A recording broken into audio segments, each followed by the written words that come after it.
Bem, a gente está refletindo aqui uma série que queremos concluir hoje, chamada Amor é Movimento.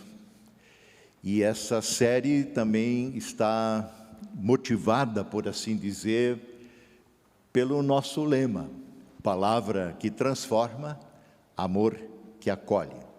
Mas não só o nosso lema, a nossa igreja e a SLB também tem como lema deste ano 2022, amar a Deus e amar as pessoas. Não sei se tens, por acaso, aí o slide do cartaz, que é conhecido também, mas esse lema, amar a Deus e amar as pessoas, que a nossa igreja tem para este ano, ela coloca algumas palavras, destaca algumas palavras-chave, como acolha, sirva, ensine, pacifique, dialogue.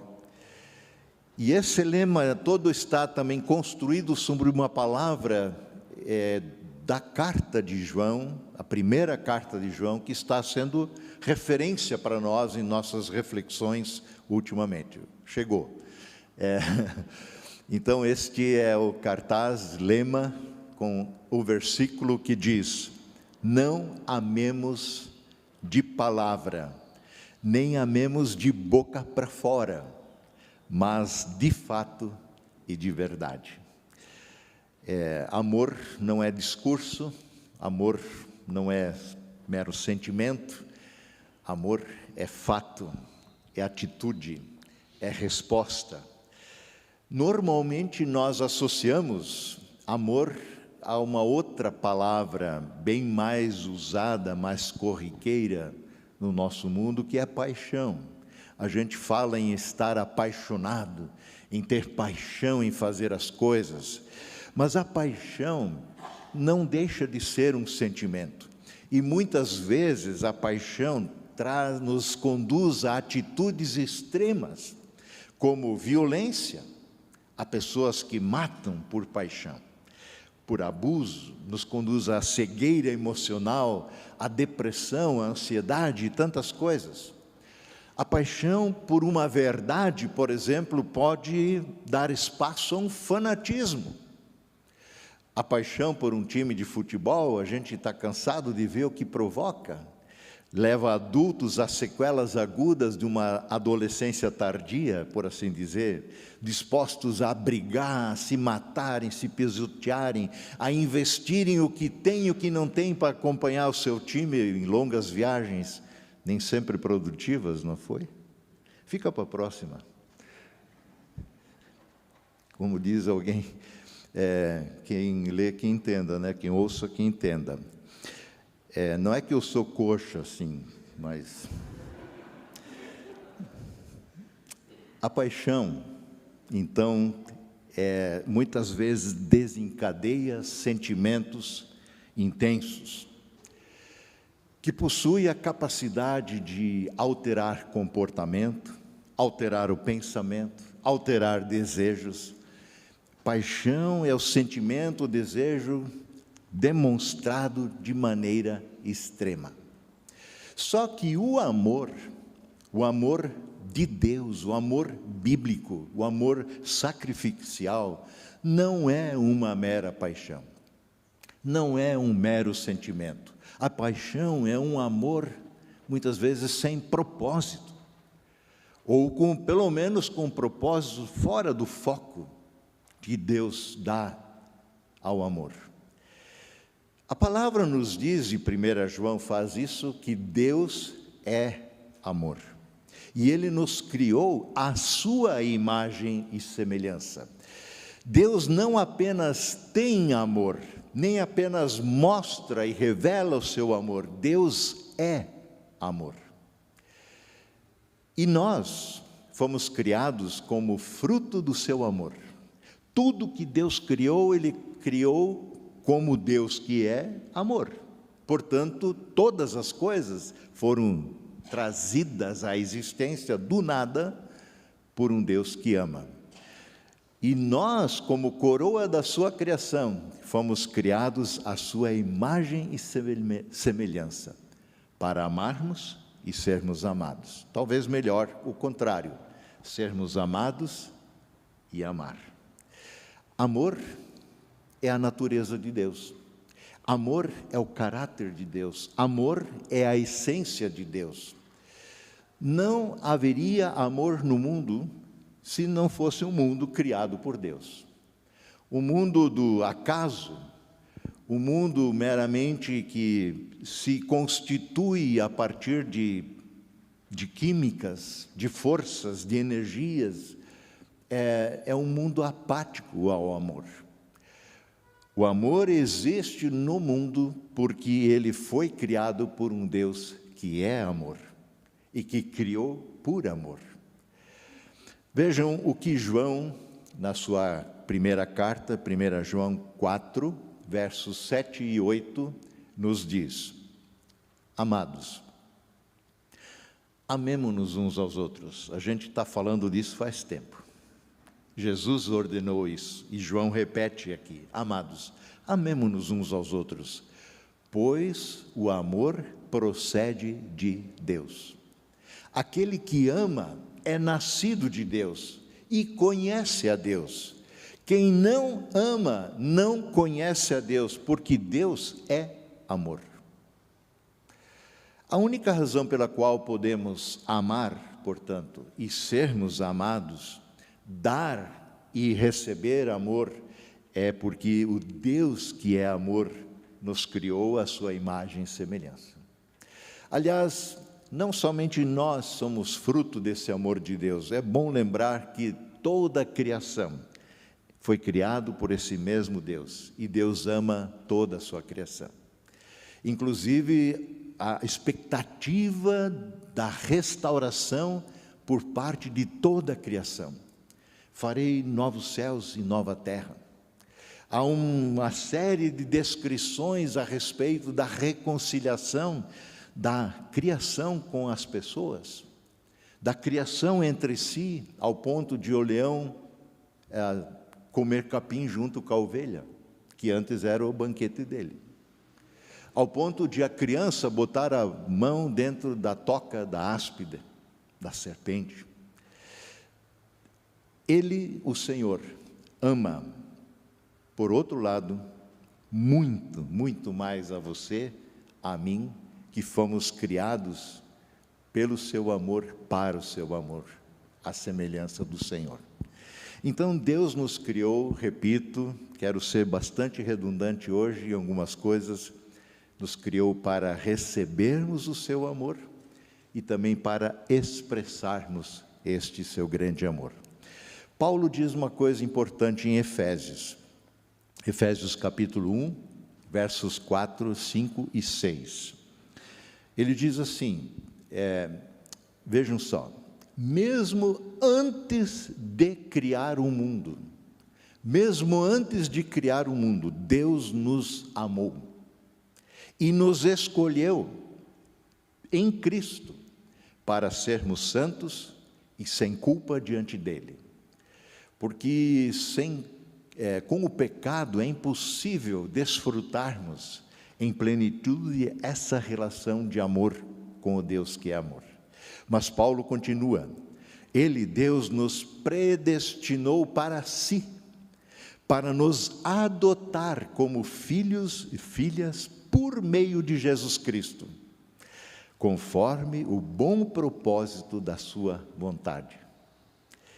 Então, o Deus de amor, o Deus que é amor, não tem nada a ver com uma energia, a qual, quem sabe, um dia você se reúne a ela. O Deus de amor em si não tem nada a ver, na sua essência, com seguir regras, leis, sentimentos, paixões.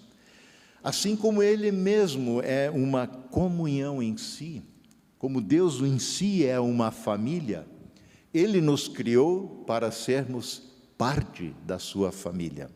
Repito o verso 5 que acabei de ler, de Efésios 1.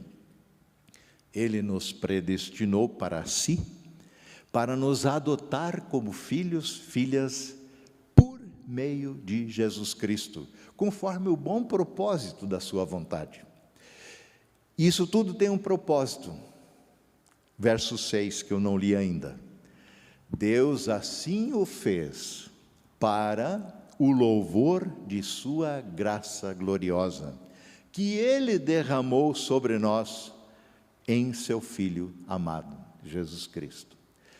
Tudo isso tem um objetivo, é para o louvor da sua graça gloriosa. A sua graça gloriosa, seu grande, grande amor, quer-nos como membros da sua família, quer-nos participantes dessa relação de amor, que chamamos também de comunhão, por toda a eternidade. E Paulo expressa exatamente isso, mais uma vez, de forma muito explícita, no capítulo 2 de Efésios, verso 18 a 22, que eu leio. Agora, diz Paulo, por causa do que Cristo fez, por causa do que Cristo fez, não do que nós fizemos, todos, indistintamente, temos acesso ao Pai pelo mesmo Espírito. Portanto, diz Paulo, vocês já não são estranhos, estrangeiros, forasteiros, mas vocês são concidadãos do povo santo, do povo de Deus. E vocês são membros da família de Deus. Membros da família de Deus, por causa do que Cristo fez por nós.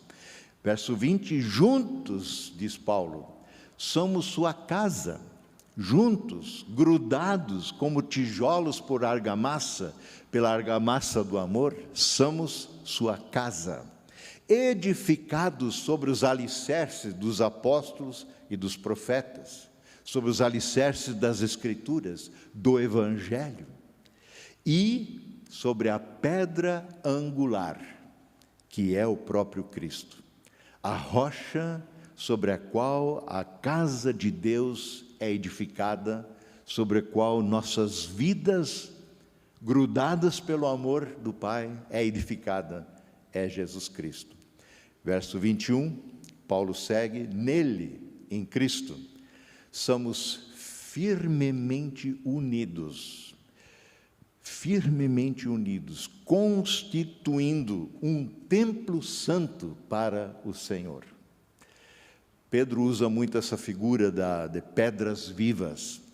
Paulo usa mais a figura do corpo, mas ele também trabalha aqui essa questão do templo.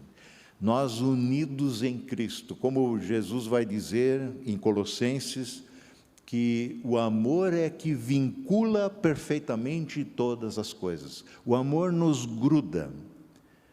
O amor que vem de Deus, ele gera um movimento de aproximação, de intimidade, que em nenhum outro lugar você vai vivenciar isso.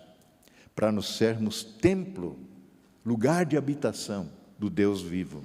E o último verso de Paulo, 22, por meio dele, de Cristo, vocês também estão sendo edificados como parte dessa habitação, onde Deus vive por meio do seu Santo Espírito. Que maravilha, que coisa extraordinária, sermos templo do Espírito Santo. Então a gente muitas vezes diz, nós vamos para a igreja para estar na presença de Deus. Na verdade, a igreja se reúne nesse lugar, porque ele está onde está o templo dele, e o templo dele é o seu povo reunido em nome de Jesus, em nome do Pai, do Filho e do Espírito Santo. Ele, portanto, podemos dizer, antes de mais nada, Deus nos criou para nos amar. Nós estamos habituados aos mandamentos de amarmos, como lemos há pouco, amar o nosso próximo, amar a Deus de todo o coração, alma, força, entendimento, e amar o nosso próximo como a nós mesmos. Amar a Deus e às pessoas, o cartaz da nossa igreja diz como lema para este ano. Contudo, eu quero chamar nossa atenção para o fato de que, antes de mais nada, Deus nos criou para nos amar. Estamos falando nessa série de que amor é movimento. E, de fato, isso é 100% verdade. O amor como já diziam, acho que é Djavan, né? Numa música, o amor não cabe em si. Estou errado? É Djavan? Acho que é. O amor não cabe em si, ele precisa sair, ele precisa gerar um movimento em direção ao outro. Deus, que é amor, cria todas as coisas porque esse amor se expressa, esse amor se manifesta. Contudo, antes de ser um movimento, o amor, um movimento nosso na direção de Deus, o amor é um movimento de Deus em nossa direção. O amor não chega primeiro de lá para cá. O Deus que é amor se movimenta em nossa direção. O Deus que é amor quer fazer morada em nós, como nós ouvimos. Ele não só nos criou por amor, Ele nos criou para sermos amados por Ele.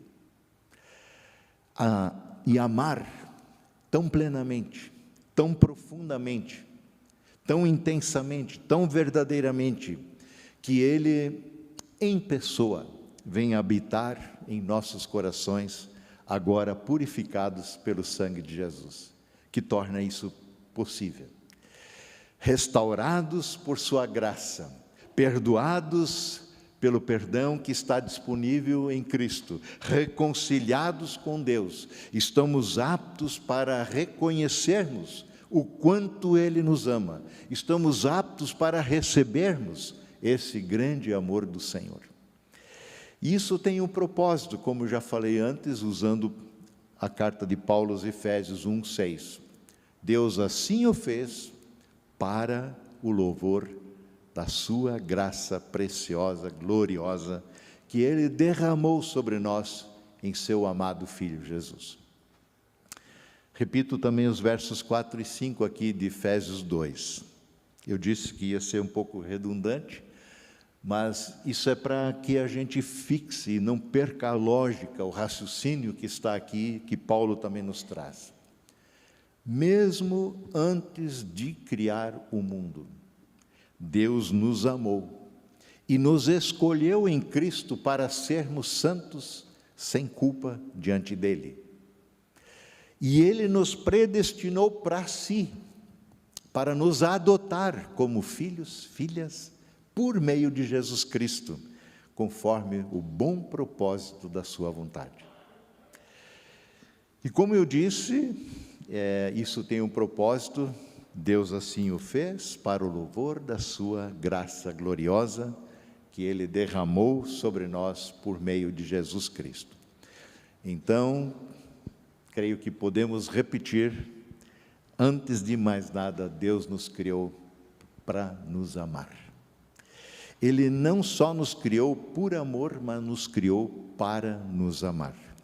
E Ele nunca mudou o seu plano original. Assim foi desde o Éden.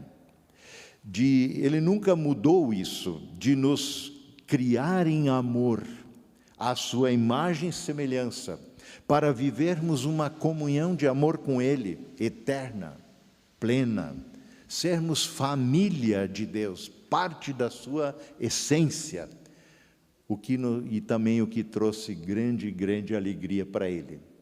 Porque ao criar o ser humano, ao criar-nos homem e mulher, Ele disse, ficou muito bom. Ficou muito bom.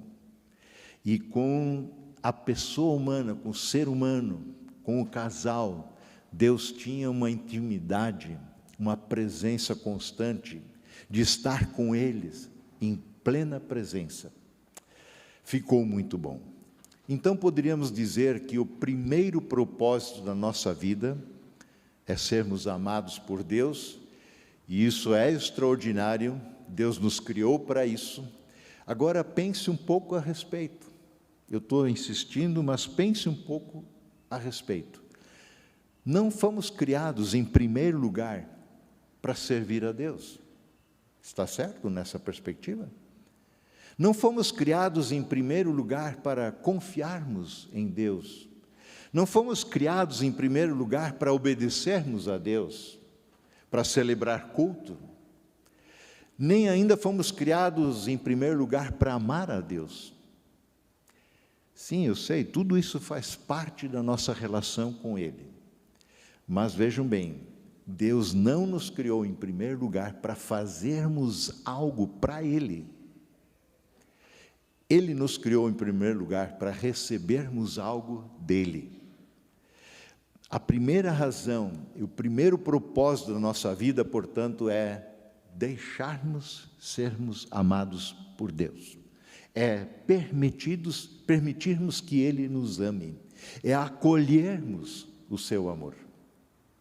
E assim continua sendo. Deus nos ama, isto é certo. Mas sabemos que na humanidade, pós sua queda, sempre de novo temos rejeitado o amor de Deus. Ou melhor, rejeitado o próprio Deus que é amor, que dá no mesmo. Vejam como João descreve isso em sua carta, 1 João 4, verso 9 e 10. Diz assim: Deus mostrou o quanto nos ama ao enviar seu Filho único ao mundo, para que, por meio dele, tenhamos vida, com letra maiúscula. É a vida própria de Deus, a vida que só Ele tem para dar, que a Bíblia chama de vida plena, abundante e eterna.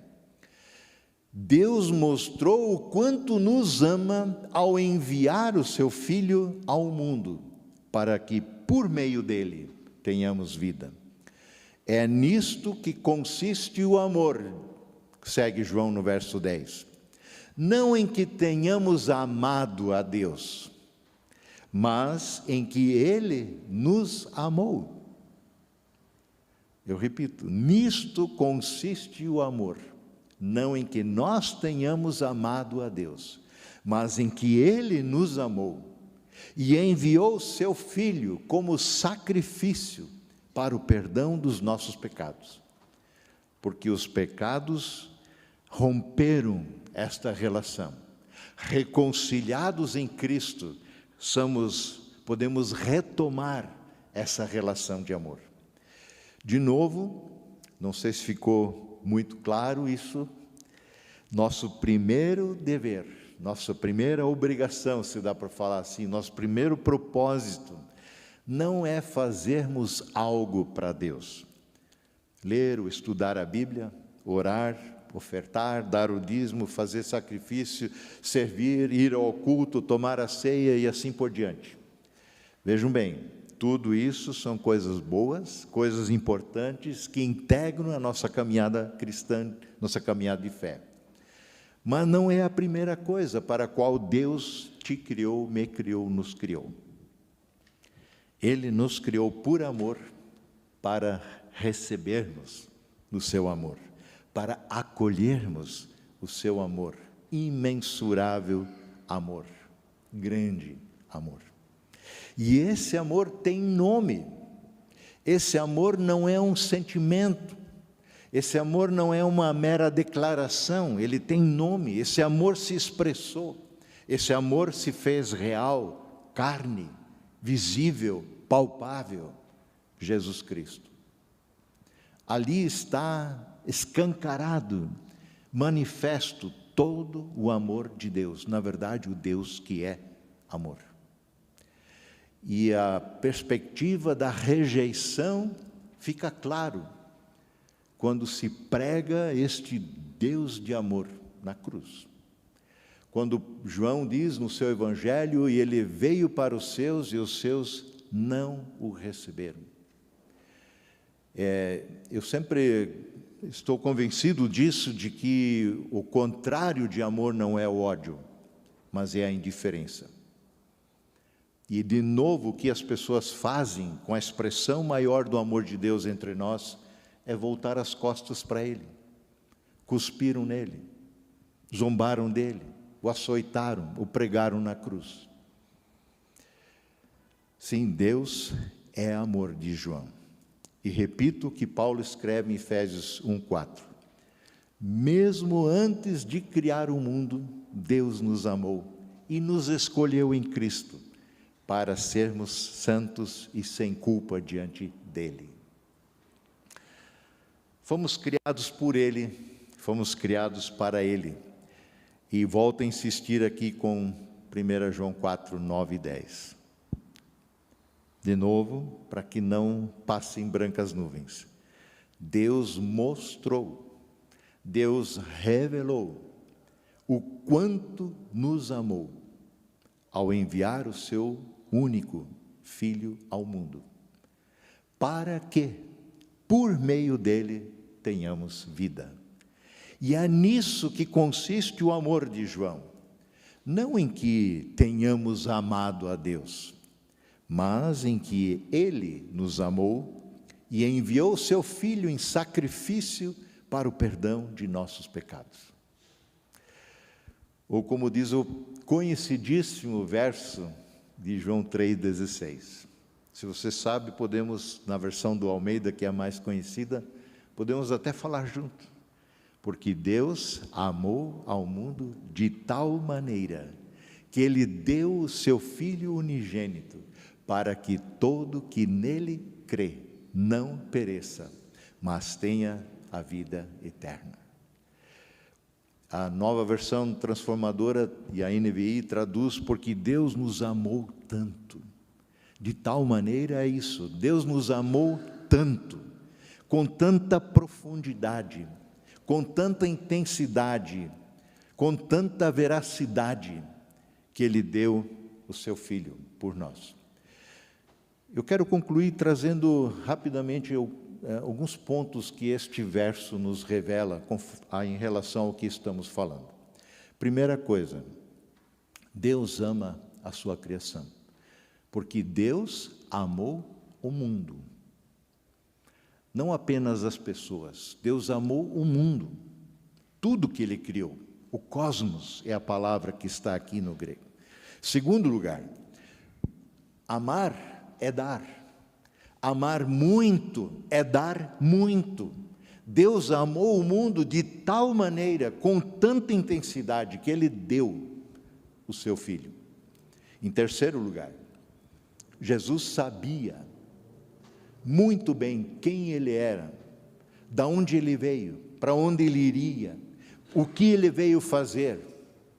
Jesus não caiu de gaiato nesse mundo e entrou numa fria, quando pegaram e pregaram na cruz.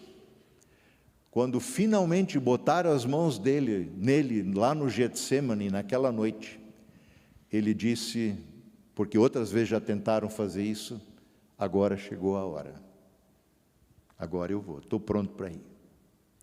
Porque Ele veio para morrer. Então Deus amou o mundo de tal maneira que Ele deu o seu Filho para morrer em nosso lugar. Quando aqui dentro do dar está exatamente o propósito de Deus. Jesus veio para morrer. E não foi um acidente de percurso. Ele veio para isso. Ele sabia disso. Ainda assim não foi fácil. Ele falou e orou, suou sangue e disse: minha alma está angustiada até a morte por aquilo que me espera. Eu tenho um batismo, a ser feito, um cálice a ser tomado, difícil, de assumir sobre mim todo o pecado do mundo. Em quarto lugar, a nossa reconciliação com o Pai eterno, Pai de amor, só é possível por meio da fé no Filho. Deus amou o mundo de tal maneira que Ele deu o seu Filho unigênito, para que todo que nele crer não pereça. Só é possível alcançar a salvação por meio de Jesus. É o único que morreu por nós, sua criação. O resto é religião, é tentativa de nós construirmos pontes para Deus. Em quinto lugar, o nosso destino, quando confiamos em nós mesmos, é a morte eterna. Foi o que as pessoas fizeram desde a queda do Éden. Elas resolveram confiar mais na serpente, no enganador, no pai da mentira, do que confiar no Deus de amor. E desde lá, as pessoas querem ser donas do seu nariz. Confiar na sua estratégia, nas suas possibilidades, nas suas forças. E isso nos conduz à morte. E Jesus morreu para que quem nele crer não morra. E o último, mas tenha vida plena, vida eterna. Vida eterna só há em Cristo.